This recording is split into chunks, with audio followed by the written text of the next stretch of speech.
I was in a leadership workshop last week. By the end of it, I was completely exhausted. Let me share with you a few things I repeatedly doing to prepare myself as I enter workshops as an introvert.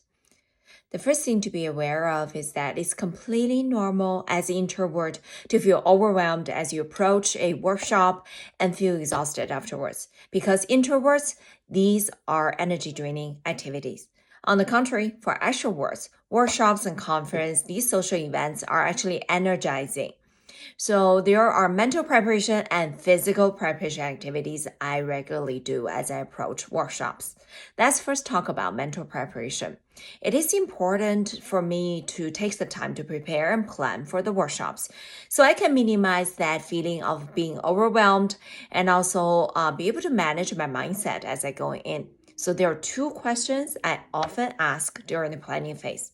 The first question is, what is expected from the workshop? I ask all the key stakeholders what they want to see by the end of the workshop. So I know what everyone wants to achieve and what does success look like. So that becomes my North Star as I plan for this workshop. The second question is, what is expected from me? So I can set the right expectation of my role going into the workshop so I have the right mindset for my role. Follow for part 2.